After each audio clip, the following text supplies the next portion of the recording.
जमाने में पत्थर के लकीर को उन्होंने अपना बिरहा गाया। वो कहते थे बंबई में किस्टर ग्लास कंपनी में होटल पहलवान साहब कहने बचवा राम जन्म बिरहा 3 लकीर सोना, पानी के लकीर, बालू के लकीर, पत्थर के लकीर। और पानी पर लकीर खींचे तो एक बार मीटर चल जाएगी, बालू पर लकीर खींचे बाद तेज हवा चली मीटर के बराबर हो जाएगी, लेकिन पत्थर के लकीर अमिट हो ले। यह याद तो सीख लेवे तथा जिंदगी तो के काम नहीं। यही वर्ड रहा। चले गए स्वर्ग में, हम लोग हैं नर्क में। ज्ञानी आदि उसमें विराम नहीं थे, ज्ञानी नहीं थे, पप्पू नहीं थे, लेकिन ये लड़के बड़े फनकार थे। खानदान का जैसे ब्लड का असर है, खून का असर है ज्ञानी में और पप्पू लाल में। बचपन से ललक रहल कि हमारे बड़का बाबू गाओ तो हमारे पिताजी गाओ तो हमारे दादा गाओ तो हमारे ये ललक रहल। गाँव में कोई जमाने में रामदेव सहदेव न हो, जमाने में कोई नहीं होगा। वो महान देवता रहे। विराह कोई नई मोड़ दी, आज जिस मोड़ में मोड़ दी हर घराना मुड़ गया उसी मोड़ में। विराह का अलग अलग घराना है, लेकिन जिस घराने पे जिस विराह के मोड़ पे लकीर खींच के उसी पे विराह का घराना चल पड़ा। ये निश्चित है। हम उस घराने से बिलोंग नहीं करते हैं, लेकिन विराह अपना एक परिवार है। विराह एक बगिया, उस बात के हर कलाकार अपना एक परिवार, एक भाई है। ये विराह का विराह है साहब। आप तो बड़े विद्वान हैं, मैं आपको क्या समझाऊंगा। कौन सा मेरा जेल स्वर्गीय नाम है, स्वर्गीय गुरु जी क्या गाँव बाबू आओ।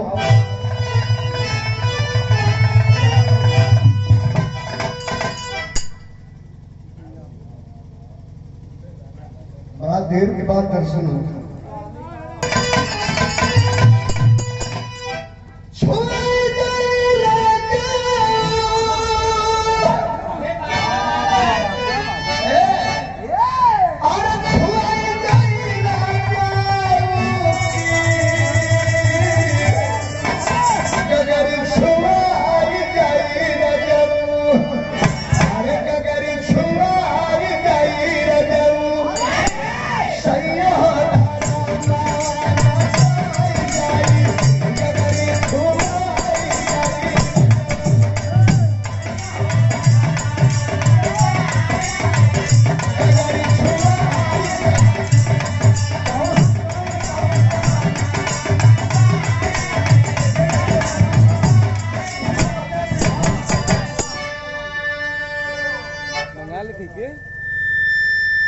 हमारे मीडिया प्रभारी महोदय, विराह के मीडिया प्रभारी महोदय कलम की दोहरा था। देखा रात्रि के बड़ा कोहिरा में विराह अलमार में नगर मीरा मूर्ति से काली की तुम जस तुहार चढ़ाई हो तो तब तक लड़ाई हो तो उनकी घबरा मत। अभी बहुत फ्लेवर है यानी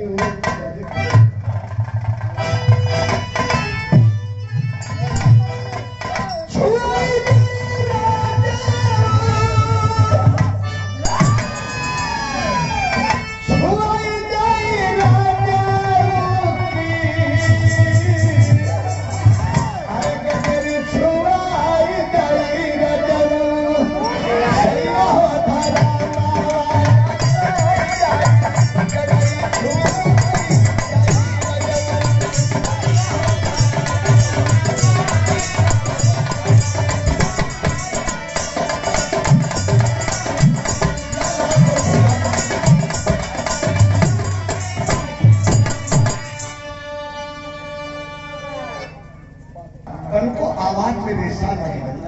हम तक कुछ नहीं जाएंगे, वो लोग कहे हम लोग कुछ नहीं। ये और सुंदर बाहर दोस्त रुपएगा के बाद अच्छा राजेश भैया भैया के मन नाम से भी परीक्षा बात एक से काम है सीधी सरकार दिया सीधी सरकार के सुधर करो तो हरा कहीं करियो करो हमारी बातें नहीं मानना बिगड़ गई भाई हो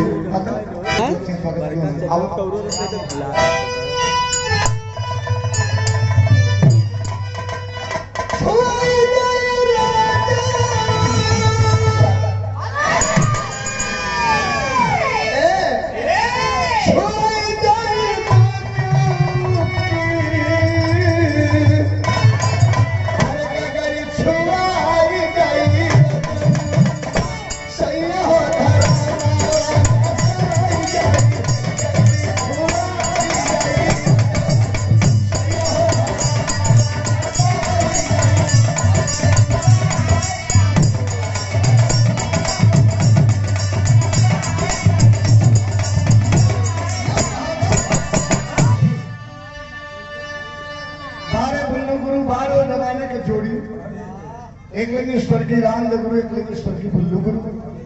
जब बुल्लू गुरु के पारी हम लोग उसमें लेडीज को जीत आई कागा नाटक दे बेटा।